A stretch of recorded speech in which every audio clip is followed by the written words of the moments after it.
The scenes start with a bright and sunny morning in a quaint residential area. Minjun is packing up his belongings, gearing up for a much-needed vacation. But this isn't your average getaway. He's setting out to explore a peculiar dungeon. Clad in his hoodie and with his Hunter Corps uniform neatly stashed in a paper bag on the floor, Minjun is the epitome of casual cool. He zips up his travel bag and takes a final look around his apartment. His gaze falls on a family photo prominently displayed on the wall. In the picture, his platoon commander is smiling alongside an elderly couple, presumably his parents. It's a heartwarming scene, and Minjun pauses for a moment, perhaps feeling a bit nostalgic. We flash back to a recent conversation between Minjun and his platoon commander. The commander had been delighted to see Minjun finally taking some time off after his grueling work with the Stettel cubes. "You're something else, Minjun," the commander had said, his words not exactly a compliment but laden with appreciation. Minjun, eyes sparkling, had accepted it gratefully. The commander, however, had a more pressing concern. He pointed out that Minjun's previous apartment was in a restricted area, leaving him without a decent place to stay. When Minjun sheepishly admitted he'd spent his last day off in a PC room, the commander's face said it all. He wasn't having any of that. Anticipating Minjun's reluctance, the commander handed him the key to an empty apartment owned by his parents, who were away on business. "It's not exactly a luxury suite, but it's better than a PC room," the commander said with a grin. Minjun, despite his initial hesitation, accepted the key and the address with a bit of awkwardness, realizing he now had a more comfortable place to crash. Back in his office, the commander leans back in his chair with a heavy sigh. He picks up a report on Minjun, which reveals a troubling detail: Minjun's entire family is missing. The commander's concern deepens. A person with unknown origins and immense potential could be a wild card, but he chooses to trust his instincts and hopes Minjun is on the right side of things. Back in the present, Minjun gives one last lingering look at the family photo before zipping up his hoodie. With a contemplative sigh and a slight nod at the commander's family, he pulls up his hood and steps out of the apartment, ready to embark on his dungeon adventure. After a bit of travel, Minjun disembarks at a bus terminal and continues on foot. As he walks, he mentally reviews his mission details. The dungeon he's aiming to explore is inside an abandoned school, and all units have been instructed to stay a kilometer away from the gate to manage civilian control. Sure enough, military barricades soon come into view, with soldiers stationed to prevent anyone from getting too close. But Minjun isn't your average civilian. With the grace of a parkour pro, he nimbly hops across rooftops and performs impressive acrobatics.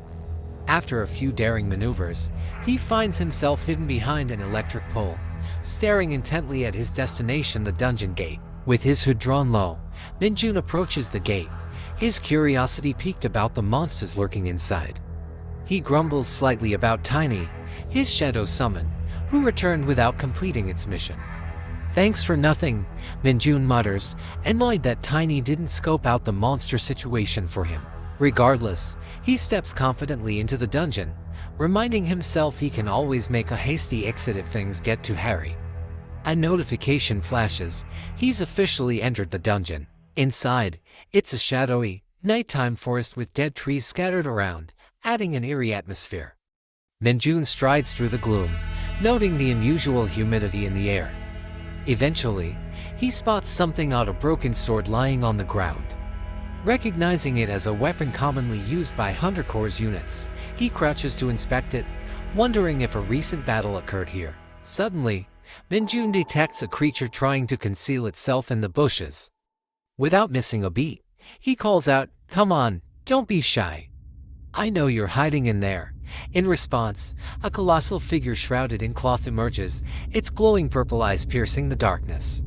The creature's imposing build and menacing presence make Minjun speculate it could very well be a goblin. Minjun takes a moment to reassess the creature before him. "I guess kobold fits better," he mutters, since goblins usually don't come in such a large size. Whatever this thing is, its size makes Minjun wary. He rises from his crouch, adopting a defensive stance, wondering just how the investigative team survived an encounter with such a beast.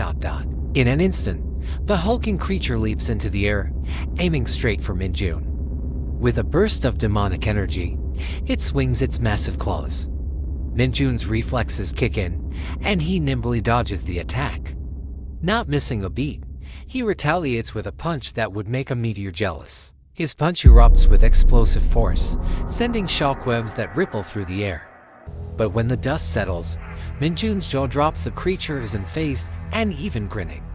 As the monster lunges to bite his hand, Minjun quickly shifts tactics and delivers a blistering kick to its face. The kick's force sends the beast flying a foot off the ground. Minjun lands gracefully, eyes locked on the creature, noting with surprise that it seems to have absorbed the blow. This one's got some serious resilience, he thinks. This is shaping up to be the toughest opponent he's faced yet. The creature, now enraged, continues its reckless assault, swiping its claws wildly. Minjun dodges with ease, a confident smirk spreading across his face. He's prepared a little surprise. Suddenly, the ground where he was standing begins to sink. A notification pops up. Minjun has activated the D-rank corruption skill, turning the solid earth into quicksand.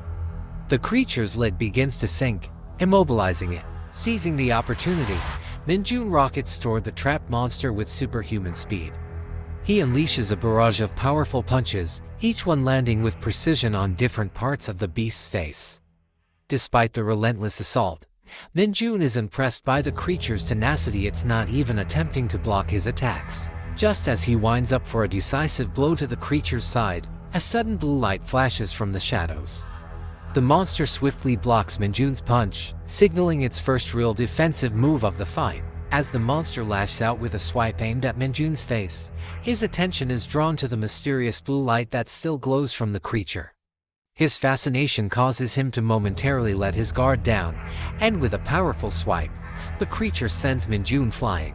Always quick to recover, Minjun lands gracefully on his feet. The monster's growl echoes through the air, and it remains firmly planted in its spot. For the first time since returning to Earth, Minjun has been hit and the creature has managed to tear his brand new hoodie. With things heating up, Minjun glances at the broken katana lying on the ground.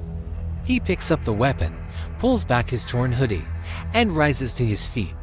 Eyeing the monster, he remarks, "So far, Earth's enemies have been nothing more than ants, but this is a rhinoceros beetle." High praise coming from me, the enraged creature screeches, its grotesque nose practically swallowing its entire mouth, and swings again with another powerful swipe. This time, Minjun doesn't flinch. He meets the creature's gaze and deadpans. A bug is still just a bug. Seething with anger, Minjun decides this monster won't get a quick or easy death.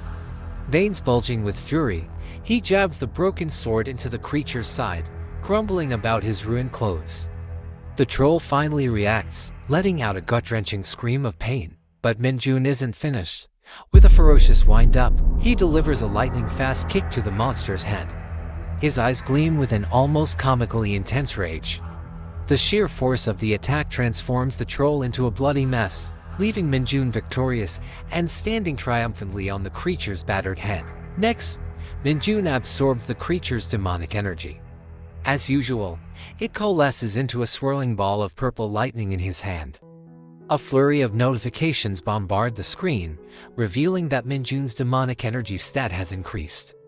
Another notification pops up, indicating that his energy has reached a significant threshold. As a result, Minjun has unlocked the Dark Arrow skill. His Nightwalker skill is enhanced, and he gains a new skill, Basic Swordsmanship, adding to his growing arsenal. Minjun, brimming with excitement from his recent achievements, eagerly opens his status window to check out his new skills. The window pops up, showcasing all the shiny new additions to his repertoire. It turns out Dark Arrow is a skill that uses demonic energy to shoot out an intangible projectile, while Basic Swordsmanship gives a slight boost to his sword skills. Both skills are currently ranked at D. Minjun is thrilled by the prospect of a long-range attack but a bit puzzled about the Basic Swordsmanship skill. It dawns on him that the skill was likely unlocked because he used the broken sword to deal a critical blow to the monster. His attention shifts back to the troll, which is still sprawled on the ground with the sword lodged in its side. Minjun retrieves the weapon, wondering if the troll was already injured before their encounter. He's also curious about the item that was glowing inside the monster earlier. With little regard for finesse, Minjun plunges his hand into the wound and pulls out the object, causing a blood gush. After examining his blooded hand, he finds a peculiar piece of metal with razor-sharp edges, perhaps an arrowhead or a chipped-off piece of a sword.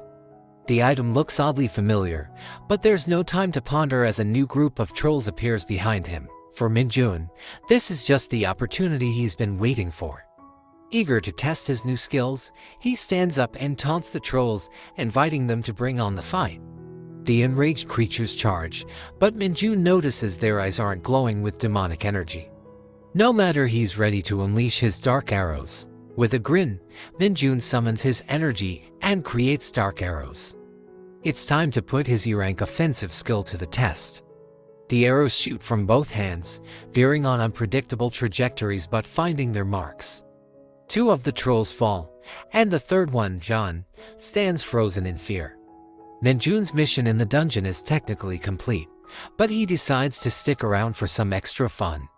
For Minjun, fun means turning John and his friends into monster lasagna. A few hours later, Minjun emerges from the deserted school dungeon, clearly having enjoyed himself. He checks to make sure the dungeon is fully cleared before heading out. With his vacation well spent on both monster slaying and gaming, Minjun looks forward to the rest of his time off, mostly devoted to playing Dungeon Power Fighter.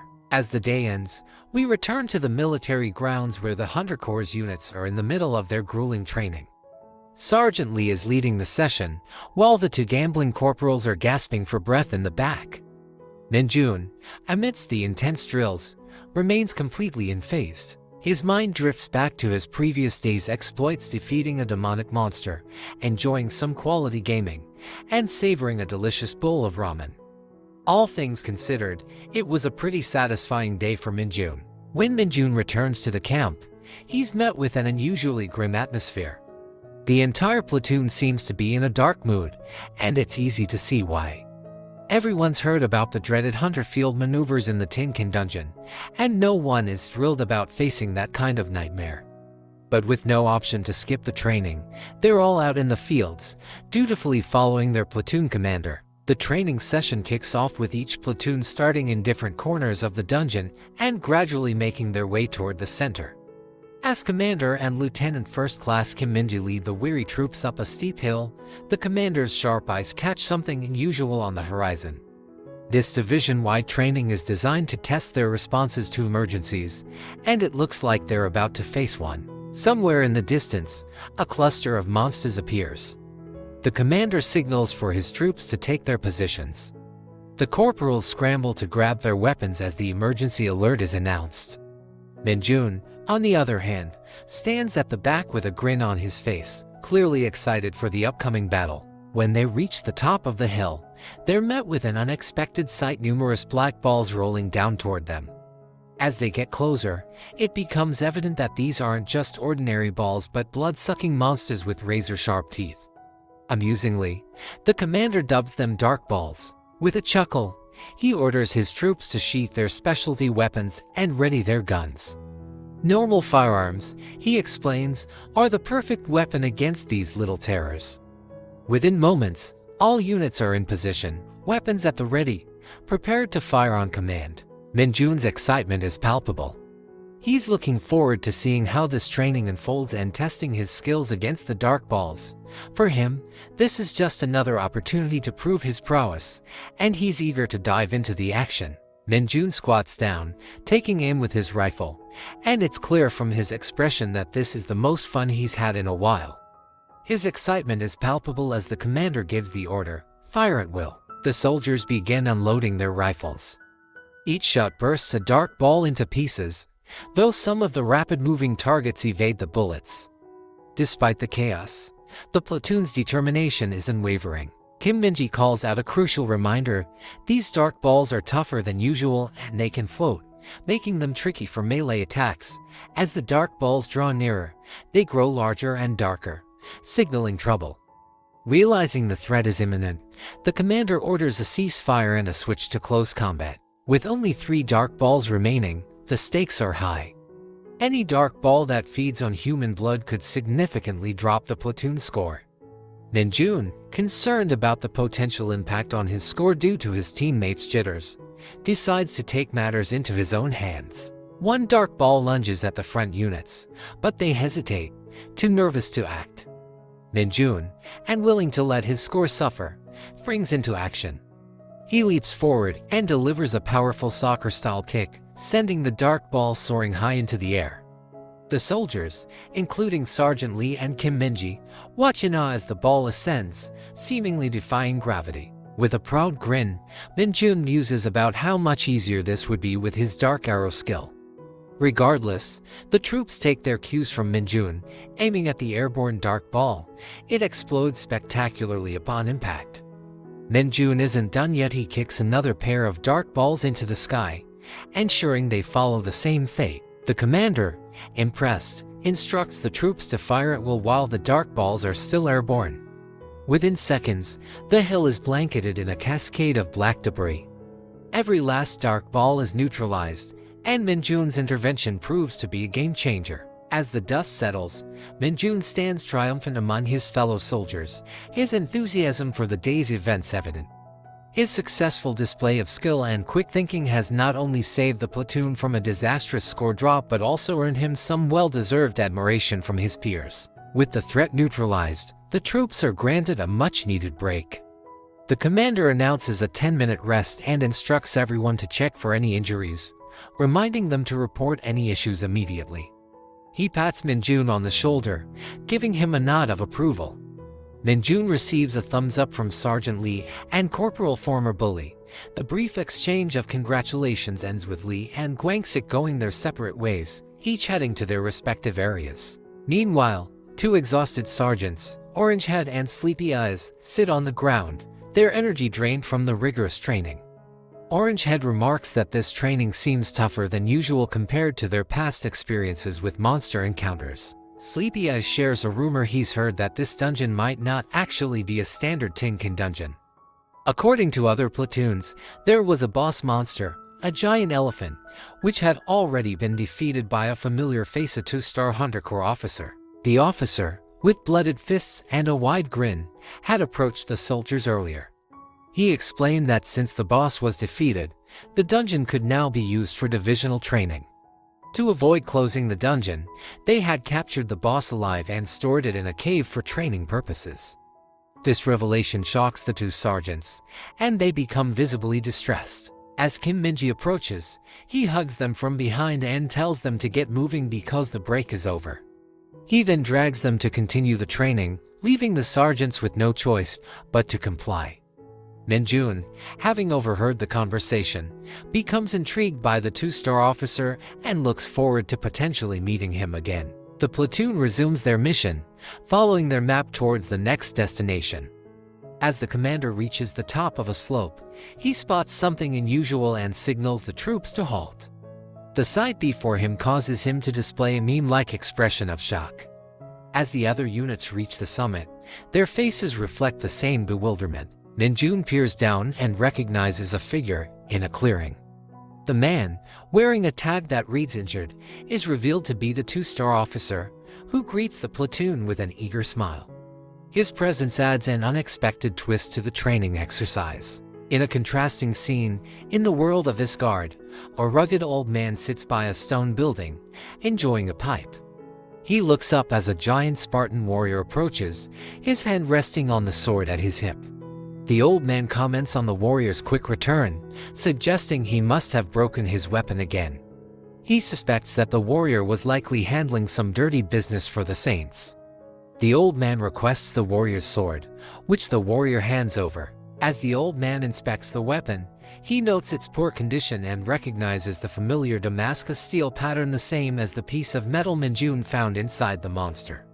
He inquires whether the warrior has been hunting demonic monsters, intrigued by the connection between the blade and the recent events. Stay tuned for the next episode as the journey continues in the heart of the dungeon. If you want to catch up on previous episodes and watch all the action unfold, don't miss out on our channel. We've got a collection of thrilling battles, epic training sessions, and character highlights just waiting for you. Dive into the world of our heroes and get ready for more adventures. Click on the videos to start watching, and don't forget to hit that notification bell so you never miss a moment of the action. See you in the next video.